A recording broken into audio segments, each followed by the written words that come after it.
Baik,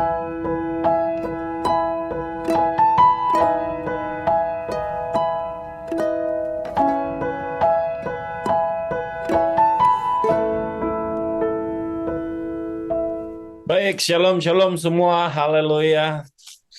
Saya percaya tetap semangat, amin. Tetap ada sukacita, haleluya. Baik, sebelum kita masuk dalam firman, kita satu di dalam doa. Bapak, terima kasih. Biarlah apa yang kami kerjakan dan lakukan, itu berhasil membuat Tuhan disenangkan, dan dari PD Victory, dimanapun Tuhan, umat-Mu ini memberkati sorga, menyenangkan hati Tuhan. Kami belajar bukan hanya mempersembahkan lagu, mempersembahkan ritual ibadah, tetapi kami mau belajar mempersembahkan tubuh kami. Jadi persembahan hidup, kudus dan berkenan kepada Tuhan.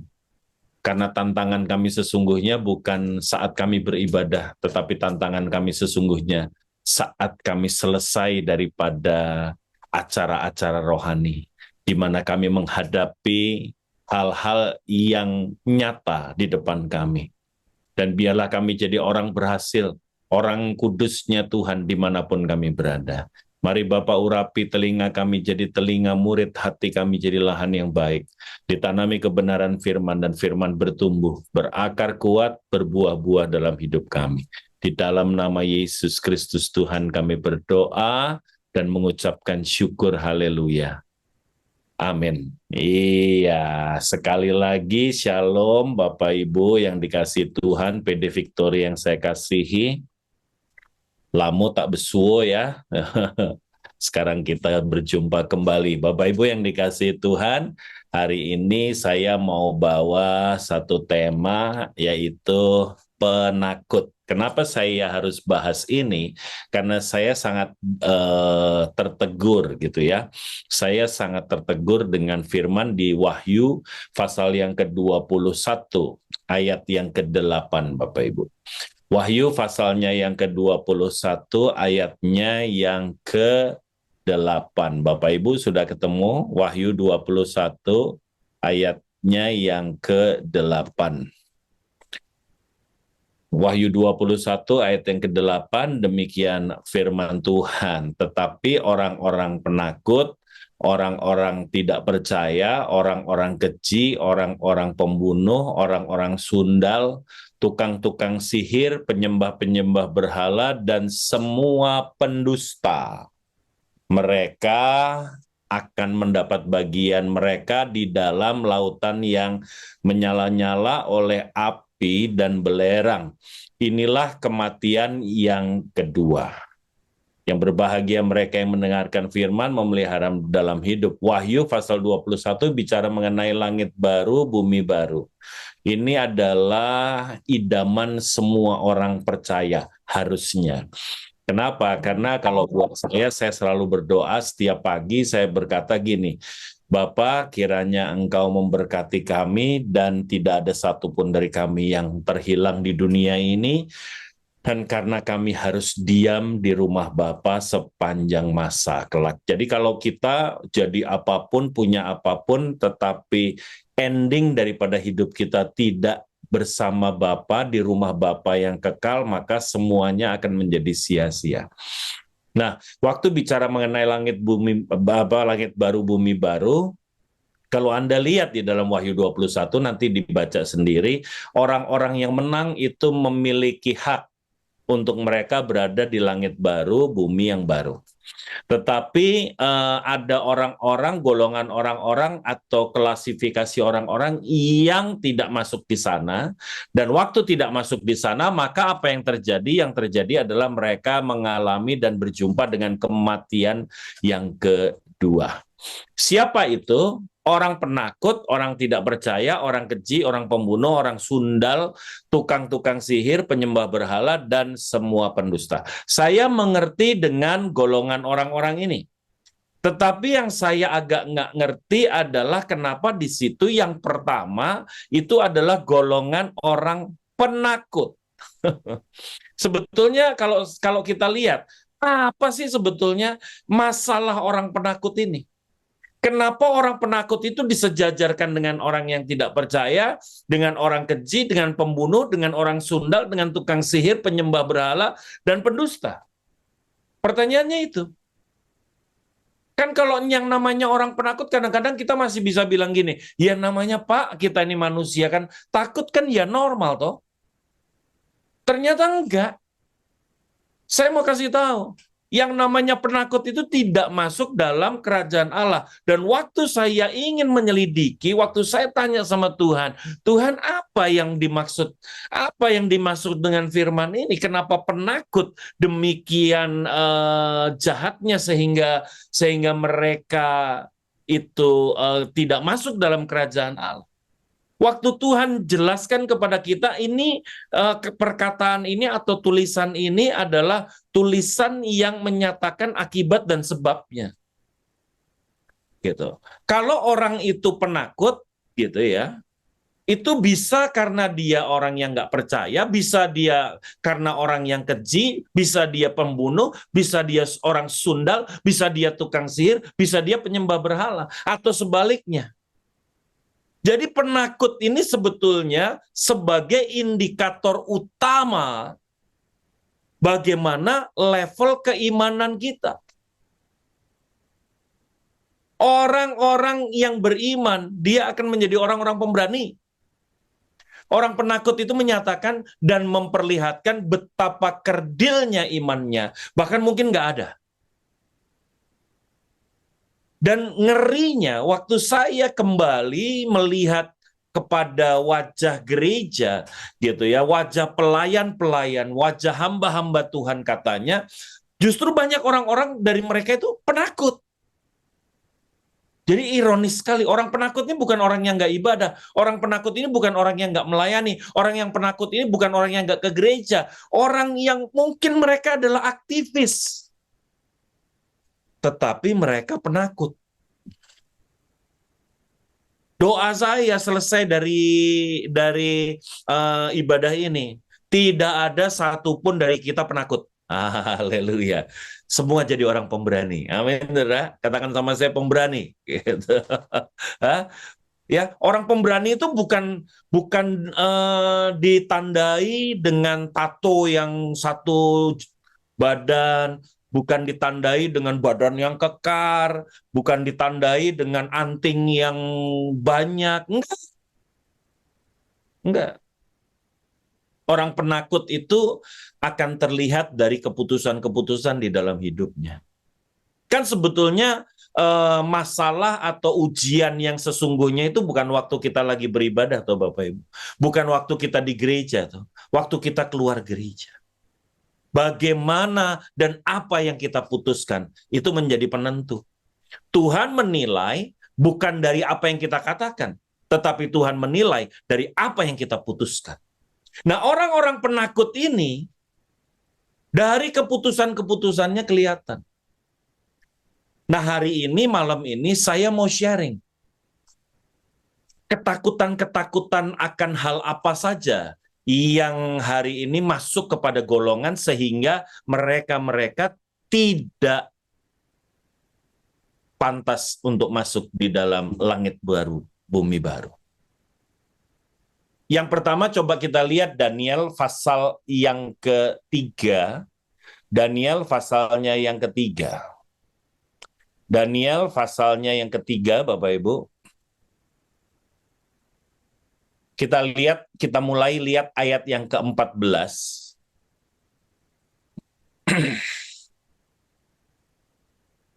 Daniel pasal yang ketiga, ayat yang ke-14. Ini adalah kisah di mana ada 3 orang, Sadrak, Mesak, dan Abednego, yang tidak mau menyembah patung. Kemudian Nebukadnezar sangat marah dan memanggil mereka. Dan waktu Nebukadnezar memanggil mereka, ayat 14 bilang gini, berkatalah Nebukadnezar kepada mereka, apa benar, hai Sadrak, Mesak, dan Abednego, bahwa kamu tidak memuja dewaku dan tidak menyembah patung emas yang kudirikan itu? Jawab daripada Sadrak, Mesak, dan Abednego itu keren banget. Kita lihat ayat yang ke-16, Bapak Ibu. Ayat 16 berkata, lalu Sadrak, Mesak, dan Abednego menjawab Raja Nebukadnezar. Perhatikan baik. Tidak ada gunanya kami memberi jawab kepada tuanku dalam hal ini. Artinya dia malah bilang gini, sudahlah tuanku. Ini raja lagi marah, dia bilang udah. Nggak ada gunanya saya berdiskusi dengan Anda. Ayat yang ke-17 keren banget. Jika Allah yang kami puja sanggup melepaskan kami, maka ia akan melepaskan kami dari perapian yang menyala-nyala itu dan dari dalam tanganmu ya Raja. Ayat 18, tetapi seandainya tidak, hendaklah tuanku mengetahui ya Raja bahwa kami tidak akan memuja dewa tuanku dan tidak akan menyembah patung emas yang tuanku dirikan. Jadi Sadrak, Mesak, Abednego bilang gini, aku nggak mau nyembah. Kalau Tuhan yang aku sembah, dia mau melepaskan aku, dia akan lepaskan aku. Tetapi kalaupun dia tidak melepaskan aku tetap tidak mau nyembah. Yang pertama, takut apa saudara? Banyak orang itu hari ini, biar kata dia orang Kristen, biar kata dia itu pelayan Tuhan, biar kata dia itu hamba-hamba Tuhan, tapi banyak dari mereka yang masih takut mati. Naik pesawat takut mati. Lah kalau kita takut mati, kalau kita masih tidak mengerti akan kematian pertama ini, bukan kematian kedua, kematian jasmani ini, kalau kita masih mempertahankan nyawa kita, maka kita akan kehilangan nyawa kita, firman Tuhan kata. Banyak orang nggak berani bayar harga. Kenapa? Karena takut mati. Banyak orang nggak berani pelayanan ke pedalaman karena takut mati. Nggak banyak orang yang berani menantang bahaya untuk apa? Untuk kebenaran karena mereka takut mati. Padahal kalau orang yang imannya sempurna, dia seperti Rasul Paulus, hidupku Kristus, mati keuntungan bagiku. Wah, keren banget. Keren banget. Keren banget. Kenapa dia begitu? Karena dia tahu, kalaupun dia mati, dia tahu kemana dia pergi. Almarhumah istri saya, dia adalah salah satu orang yang menatap kematian itu dengan santai. Saya bilang sama dia, nih kamu tenang aja, Tuhan pasti sembuhkan kamu. Istri saya bilang, dia tatap saya terus dia bilang, Hani, kayaknya sembuh itu bukan target buat kamu. Karena kalau Tuhan mau sembuhkan, kok hari ini Tuhan bisa sembuhkan tanpa dokter, tanpa apa-apa, tanpa tindakan medis apapun. Tapi kalau Tuhan izinkan aku berproses melalui medis, artinya Tuhan sedang mengajar sesuatu. Tuhan sedang mendemonstrasikan sesuatu. Tuhan sedang mengajar. Dan aku ingin, targetku adalah di masa-masa ini, aku tahu apa yang Tuhanku ajarkan. Itu target saya. Bukan sembuh. Saya nggak mau fokus dengan sembuh. Karena sembuh atau nggak sembuh itu urusannya Tuhan. Yang kedua, dia bilang, kalau cuman mati, kenapa kamu pusing? Semua orang akan mati, kamu akan mati, aku akan mati. Nggak hari ini besok, nggak besok lusa, nggak lusa entah kapan. Pokoknya kita pasti akan mati. Dan jangan pernah berpikir bahwa saya sakit, kamu enggak, terus kamu hidup akan lebih lama dari saya. Belum tentu juga. Anak-anak masih muda, kita udah tua, belum tentu anak-anak juga hidup akan lebih lama dari kita. Karena syarat mati itu bukan tua, syarat mati itu bukan sakit. Kita bisa dijemput kapanpun. Istri saya santai sekali. Dan kalau mati kan kita tahu kemana kita pergi. Sudahlah, makanya waktu 2009 saya keluar dari pilot, kemudian saya melayani Tuhan. Saya bilang sama istri saya, udahlah, kalau memang itu apa panggilan Tuhan, lakukan, jalankan. Nanti kebutuhan kita gimana? Anak-anak sekolah gimana? Makan gimana? Dia cuma bilang sama saya, kalau Tuhan panggil, Tuhan bertanggung jawab atas hidup kita. Dan itu digenapi sampai hari ini, Bapak Ibu. Luar biasa. Istri saya santai. 12 Juli, istri saya dipanggil Tuhan. Dan sampai hari terakhir dia dipanggil Tuhan. Bahkan hari itu hari Selasa, hari Sabtu itu dia pamit sama saya. Dia bilang, Hani aku pulang aja ya. Saya bilang, ntar dulu dokter boleh nggak pulang? Bukan pulang ke rumah. Aku mau pulang.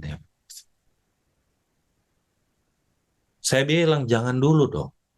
Kan kasihan aku, kasihan anak-anak. Terus dia bilang, tapi aku capek. Aku kayaknya better pulang aja nih. Saya nggak bisa ngomong tuh. Itu hari Sabtu. Hari Minggu saya masih beribadah dengan dia, mengikuti ibadah online di rumah sakit. Habis itu dia drop, hari Senin pindah ke ICU, hari Selasa dia meninggal. Bapak Ibu yang dikasihi Tuhan, saya melihat sosok yang santai sekali menghadapi kematian. Siapa? Ya istri saya itu. Kenapa? Karena dia tahu Yesus Kristus Tuhan telah mati buat kita. Dan dia telah menyediakan rumah buat Anda dan saya. Haleluya. Amin. Haleluya. Jangan takut. Hah? Orang Kristen itu nggak bisa diancam. Saya ingat sekali mantan gubernur DKI. Diancam begini, diancam begitu, diancam mau dibom, diancam mau dibunuh. Dia bilang, hey, lu jangan ngancem gua. Hidup gua ini Kristus, mati adalah keuntungan buat saya. Orang kalau benar, dia nggak jadi penakut. Kemanapun Tuhan utus, dia akan ke sana. Amin Bapak Ibu. Amin. Iya.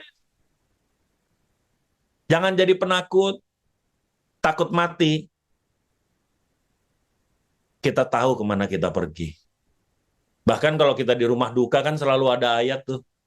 Hah? Di dalam 1 Korintus kan bilang apa? Aku tidak mau saudara-saudara engkau tidak mengerti tentang mereka yang meninggal. Nah, kan gitu ya. Yang meninggal dalam Kristus, dia bersama-sama dengan Kristus. Nah, kadang-kadang ini cuma teori.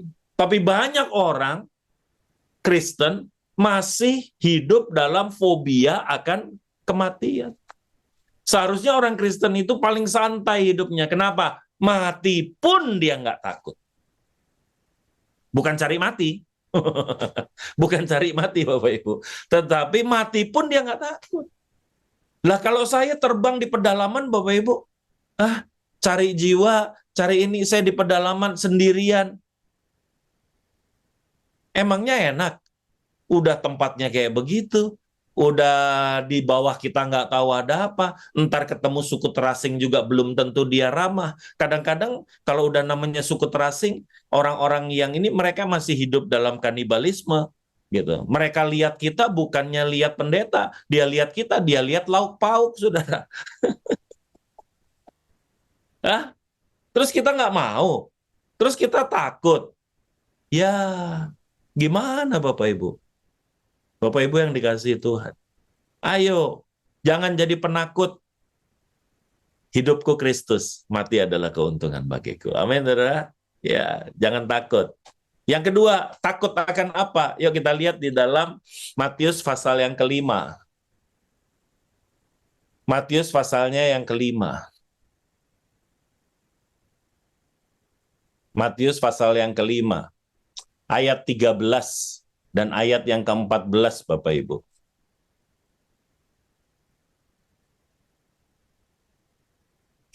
Matius pasalnya yang kelima, ayat 13 sampai dengan ayatnya yang ke-14. Yuk kita baca sama-sama. Apa katanya? Kamu adalah apa? Garam dunia. Ayat yang 14 bilang apa? Kamu adalah terang dunia. Bapak Ibu yang dikasihi Tuhan, kita terpanggil untuk kita ini adalah garam dan terang dunia. Artinya apa sih? Kita tidak dipanggil untuk serupa dengan dunia ini. Roma 12 ayat yang kedua, jangan kamu serupa dengan dunia ini. Tetapi berubahlah oleh pembaruan budimu.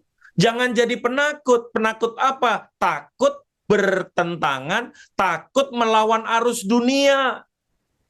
Dunia korup Anda jangan. Dunia curang Anda jangan.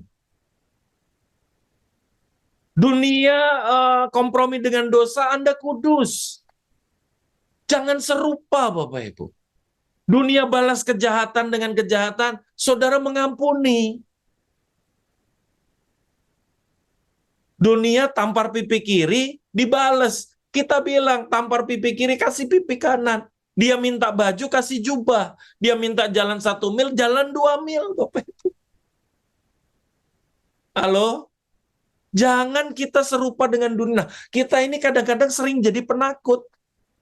Takut apa? Takut untuk menyatakan bahwa kita ini adalah pengikut Kristus dan kita tidak bisa melakukan cara-cara dunia. Pengusaha-pengusaha Kristen seharusnya bukunya cuma 1, buku keuangannya. Yang pajak sama yang untuk internal sama. Kalau orang dunia beda. Yang pajak sama yang buat internal beda. Kenapa? Karena yang pajak harus kecil supaya pajaknya kecil. Aduh, itu bukan cara-cara dunia, itu bukan cara-cara surgawi. Engkau tidak terpanggil untuk seperti itu. Engkau adalah terang dunia, engkau adalah garam dunia. Bukan jadilah terang dan jadilah garam, tetapi engkau adalah garam dan engkau adalah terang dunia. Haleluya. Amin Bapak Ibu. Amin. Iya. Kalau orang langgar aturan, Anda jangan. Orang langgar aturan lalu lintas, Anda jangan. Alah Pak, kan semua orang juga lakuin itu.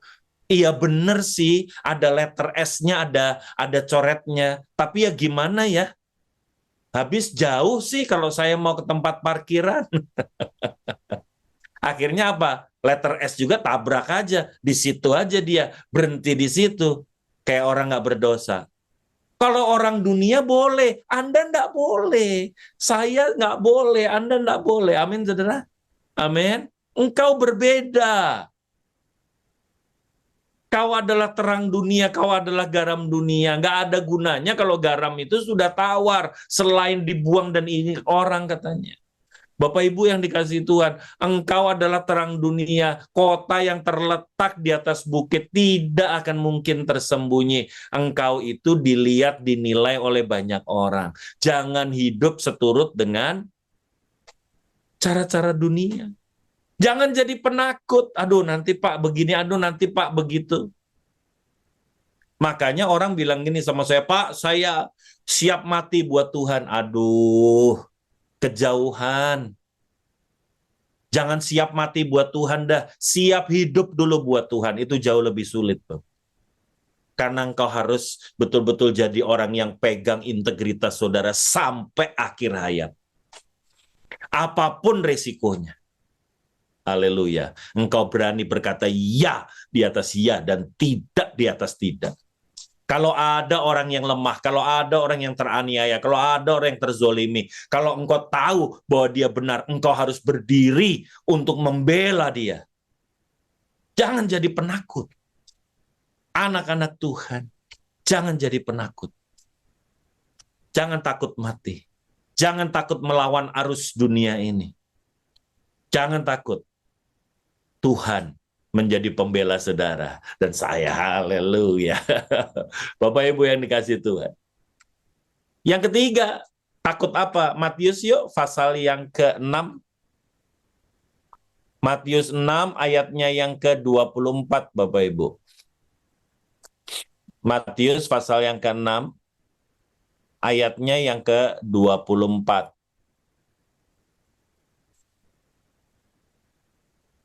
Ya, kita baca sama-sama 2, 3. Tak seorang pun dapat mengabdi kepada dua tuan. Karena jika demikian, ia akan membenci yang seorang dan mengasihi yang lain. Atau ia akan setia kepada yang seorang dan tidak mengindahkan yang lain. Kamu tidak dapat mengabdi kepada Allah dan kepada Mammon. Ayat yang ke-21 kalau kita lihat, Di mana hartamu berada, di situ juga hatimu berada. Yang ketiga, takut apa? Takut kehilangan. Kehilangan apa, Pak? Kehilangan harta, kehilangan kedudukan, kehilangan teman. Banyak orang tidak pelihara kekudusan. Kenapa? Karena dia bergaul dengan teman-teman yang tidak menjaga kekudusan. Akhirnya apa? Ya, gimana ya, Pak ya? Ya namanya teman, Pak. Hah? Harusnya ingatkan mereka, aduh Pak, dia diingetin mah nggak bisa. Nanti kalau diingetin malah kita jadi apa? Jadi nggak baik lagi. Bapak Ibu yang dikasihi Tuhan, sewaktu saya ubah hidup saya ambil komitmen saya sama Tuhan, saya kehilangan hampir 80% dari rekan-rekan saya. Dari yang katanya sahabat-sahabat saya. Dari pergaulan saya. Tetapi saya nggak takut karena aku tahu Tuhan akan membangun pergaulan yang baru. Amin, saudara. Amin. Jangan takut kehilangan teman. Jangan takut kehilangan harta. Banyak orang udah jadi pejabat, tetapi dia nggak berani melakukan sesuatu untuk Tuhan. Kenapa? Karena dia takut kehilangan jabatannya. Begitu bosnya ngajak untuk pijet plus-plus, ngajak karaoke plus-plus, udah nggak bisa nolak. Kenapa? Yang ngajak bos gede, Pak. Takut kehilangan pekerjaan. Waduh Pak, saya ini akunting Pak. Bos saya nyuruh saya untuk bikin buku itu double Pak. Yang satu buat pajak, yang satu ini. Gimana ya Pak ya? Loh kalau buat saya, ya bilang jangan mau. Bilang nggak bisa. Aduh, tapi kalau gitu nanti saya dipecat. Dipecat aja. Nggak apa-apa. Kenapa? Karena Tuhan punya pekerjaan yang jauh lebih baik. Punya tempat yang jauh lebih baik. Percayalah, orang benar tidak akan pernah minta-minta roti. Keturunan orang benar pun tidak akan minta-minta roti. Amin, saudara. Jangan takut. Waktu Tuhan panggil saya 2009, pertanyaannya banyak, nanti gimana, nanti begitu, nanti gimana nih cicilan, gimana ini begitu, nanti rumah gimana. Saya mau kasih tahu Bapak Ibu. Saya cuma bilang, aku nggak mau takut. Aku nggak takut. Aku tahu.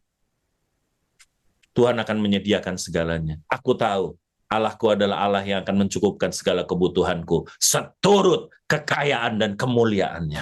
Dan itu digenapi sampai hari ini Bapak Ibu. Bapak Ibu yang dikasihi Tuhan. Ayo, jangan takut kehilangan. Kenapa? Karena sesungguhnya engkau tidak pernah kehilangan. Karena engkau tidak pernah punya apa-apa.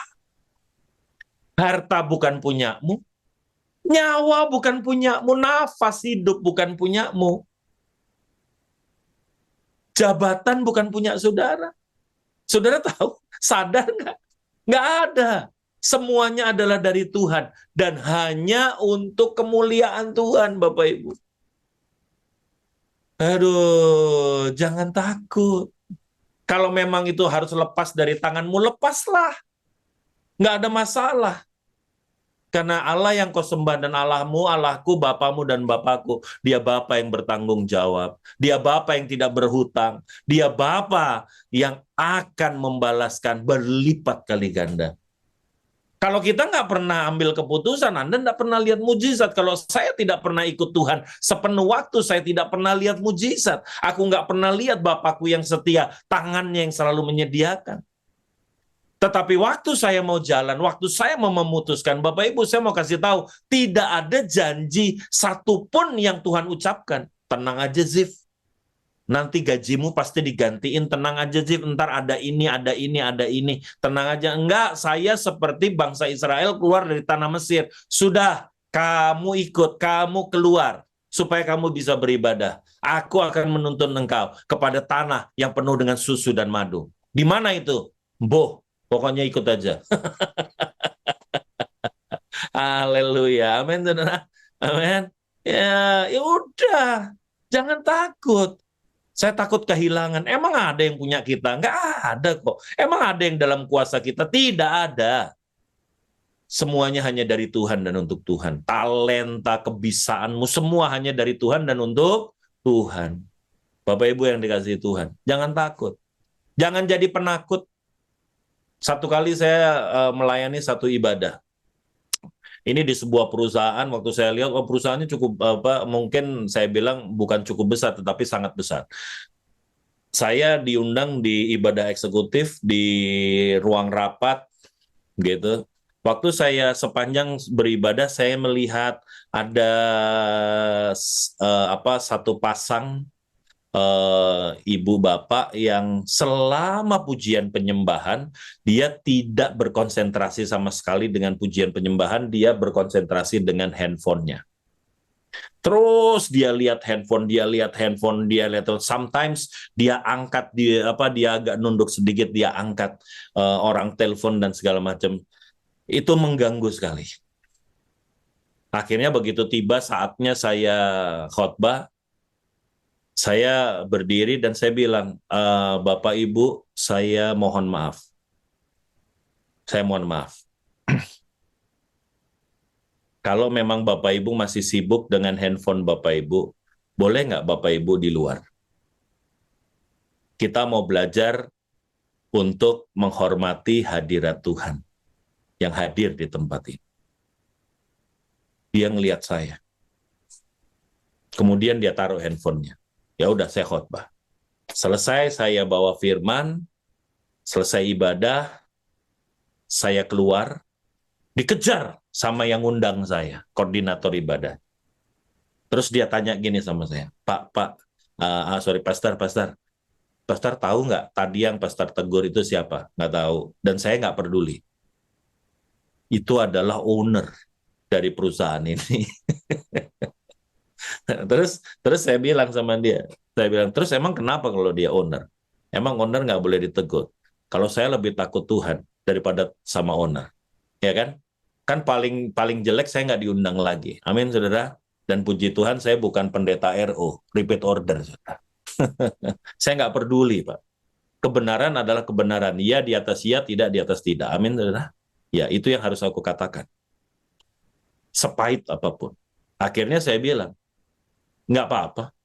Udah, saya pikir ya udah, itu adalah ibadah pertama dan terakhir. Begitu saya sampai kira-kira 3 hari atau 4 hari, saya cek jadwal, 2 minggu kemudian kok saya diundang lagi di situ. Saya tanya sekretaris, ini udah lama atau baru? Ini baru kemarin mintanya. Baru kemarin? Iya. Kebetulan ada kosong jadi saya kasih. Emang kenapa? Loh, emang gue diundang lagi? Iya. Oh, aneh juga. Saya pikir udah nggak diundang lagi.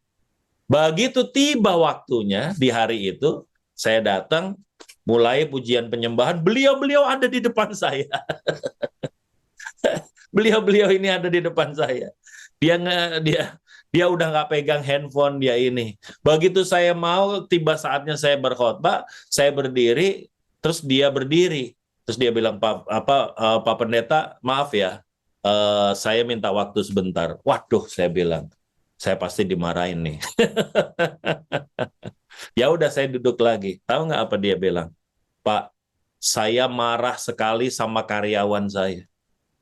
Ini persekutuan doa bukan setahun 2 tahun, Pak. Ini sudah bertahun-tahun. Tetapi tidak ada satupun dari mereka yang negor saya. Tidak satupun hamba Tuhan tegur saya. Saya baru disadarkan kemarin. Waktu Bapak tegur saya, aduh saya berterima kasih. Saya sekarang belajar menghormati hadirat Tuhan lebih dari apapun. Amin, saudara. Amin.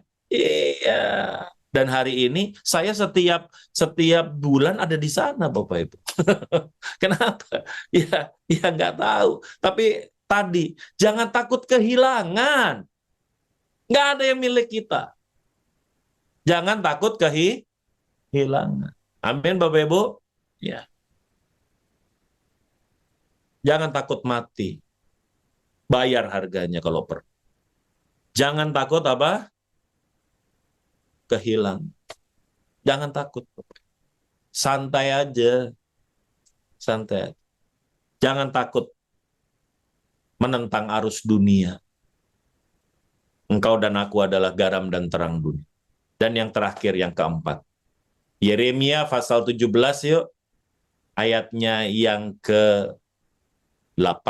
Ayatnya yang ke-7. Yeremia pasal 17. Ayatnya yang ke-7. Yeremia 17 ayat yang ke-7, Bapak Ibu. Diberkatilah orang yang mengandalkan Tuhan, yang menaruh harapannya pada Tuhan. Yang keempat, takut apa? Takut hidup menggantungkan diri kepada Tuhan. Orang itu banyak sekali yang berkata bahwa apakah engkau tahu bahwa Tuhan kita hebat? Oh yes. Apakah engkau tahu Tuhan kita berkuasa? Oh yes. Waktu kita nyanyi, waduh. Aku punya Tuhan yang besar gitu. Waduh, hebat. Tetapi begitu Tuhan minta untuk saudara bergantung, nggak banyak yang berani. Nggak banyak yang berani. Iya Pak, ya memang mengandalkan Tuhan, tapi kan kita pakai hikmat juga.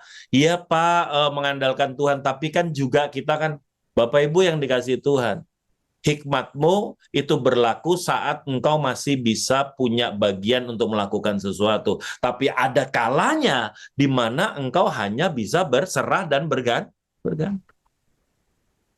Lah 2009 Tuhan panggil, janji nggak ada, posisi belum siapa-siapa, Bapak Ibu, gampang? Enggak gampang.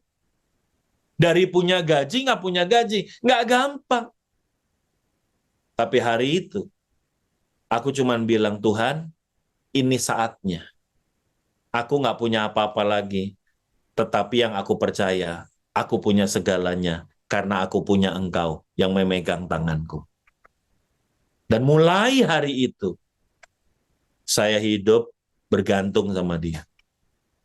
Saya nggak pernah tahu ada berapa, saya nggak pernah tahu dapat berapa, saya nggak pernah tahu bagaimana mencukupkan kebutuhan. Tapi pada kenyataannya,